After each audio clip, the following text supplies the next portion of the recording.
Today, I want to talk to you about how much better a new driver is than an old one. Now, I'm swallowing hard here because at Golfbidder we do champion the merits of pre-owned drivers, but I want to start by looking at the advantages of having something that's just out of the wrapper new.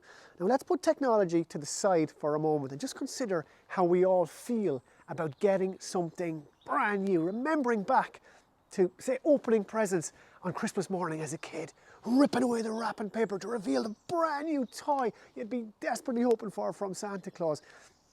That feeling of excitement, remember it? Even now, it might be the exact same with getting something like a new mobile phone. The anticipation is there and you're wondering, oh, how much better is the screen going to be? How much quicker will it be? How much better will the camera be? The graphics for games? It's the exact same feeling, isn't it, when a new driver is placed in your hand. We convince ourselves in our heads that this one will be better, especially when we've parted with the guts of £500 for it. I mean, it looks amazing. I know I'm going to smash this way further than my crappy old driver. Like, this new technology is going to be awesome. The shaft is going to match my swing way better than my other driver. It's so adjustable. I'm going to be able to spend hours on the range dialing this one in just by looking at something new. We have this predisposition to thinking newer is better, and I absolutely get it. When a driver is new and fresh and never been hit before, it's like starting a journey together.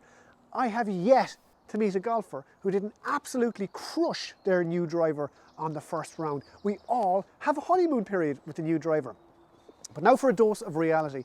Now, if you've watched the previous videos in this driver series, and we'll put the links to them below, you'll know by now that the big manufacturers, in fairness, are working their socks off to make drivers better every time they release a new one. Better materials, more adjustability, better build quality. We've gone through it all. But there are two questions that have to be asked. Number one, how much better is one driver than the next? And, it's a difficult one, are you capable of noticing the differences? Like, we look at Tour Pros, they always have the latest driver, don't they? Like, let's check Rory McIlroy. Yep, he's got a Sim 2 right now, time of making this video. John Ram, yep, an epic speed. They're the ones in all the marketing videos. But if you look a little deeper, you'll see the bigger picture. Kevin Na, he won on tour this year with the Callaway Great Big Bertha Epic driver from 2019, 2 years old. Seamus Power, he doesn't use the latest Ping driver. He won this year with the Ping G410. What about Justin Rose? He used a 2017 TaylorMade M1 at the Masters. Richard Bland won the British Masters with the 2016 TaylorMade M2. Or Kevin Kisner, he's pretty good, isn't he, on the PGA Tour? Well, he had a lovely new Callaway Epic Flash driver in his bag this year, but then he went back to a Callaway Great Big Bertha model from 2015 and won with it. And I'll keep one more for just a little bit later on. So, how much better is one driver than the next? Well, that depends on the answer to the difficult second question. Are you capable of noticing? Now, I don't mean to sound disparaging in any way when I ask that. What I mean is that all those tour professionals out there, they operate, I think we'll agree, on a much higher level than most of us. Like, they have their own coaches, you'll always see them walking towards the range carrying their own launch monitors with them every day. Like, they know by feeling and by numbers exactly how their driver is performing, the flight, the spin, the distance, everything. It's not the same with you and me. Like, we'll go to the practice ground and we'll hit some good drives, some super long ones, then we'll hit a lot of crappy ones, a few short ones, we'll hook a few, we'll slice a few. We are in a metaphorical Formula One car, but we don't really know how to drive them as fast as they were meant to be driven. Like, I've often handed my misbehaving driver to my club professional only to watch him hit drive after drive, 290 yards straight down the middle, before handing the club back to me with the words like, "Oh, geez, that's a lovely driver, mate. I think a lesson is what you need." The average driving distance on the PGA Tour over the 2021 season was 296.2 yards, top of which was Bryson DeChambeau averaging 323.7 yards. Now, I said I'd keep one more for later, and you won't believe this, but for the majority of the 2021 season, and still in his bag when making this video, Bryson uses a Cobra King Limited Pro driver that was released in 2015, almost 7 years old. 61 players on the PGA Tour averaged over 300 yards in 2021.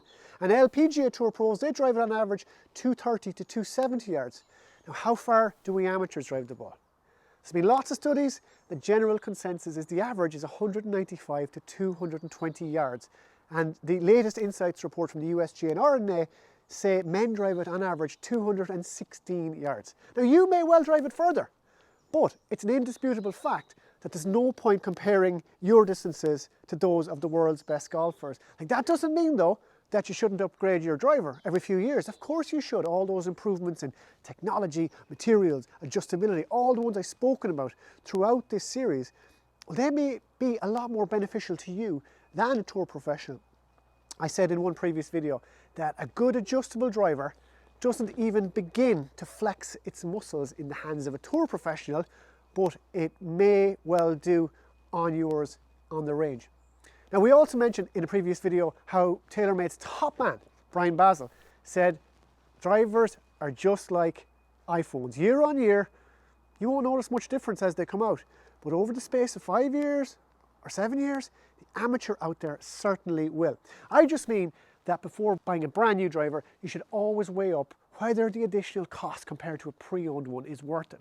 Like, I've given you the distance figures that we amateurs hit compared to the pros. I've told you about some of those tour winners using old drivers, and Bryson hitting his 2015 one 323 yards. If we as amateurs realise even 70% of a driver's actual capability, we are doing pretty well. Whatever you decide, we have a huge selection of both new and pre-owned drivers at Golfbidder. There's a case to be made for both, but I really hope that this video helps shed some light on the argument. I've never had a new driver, like I've never had a new car, but as we always say, new to you doesn't need to be brand new. I'm thinking of cars. My friend Thomas that works with me here, himself and his wife, just changed their car, a top of the line model, but it's 3 years old. It's not new, but it's new to them. He's delighted with it. He's like a giddy schoolboy carrying his golf clubs across the golf club car park, watching the boot automatically open. So I'm not jealous at all, by the way, but that's just how it works. So this is just one video in our driver series, so make sure to subscribe to the Golfbidder YouTube channel to check out the others. Hit like if you enjoyed this video. It means a lot to us to get likes, and stay up to date with the very latest on Golfbidder, Facebook, Twitter and Instagram. For me for now though, it's Donal out.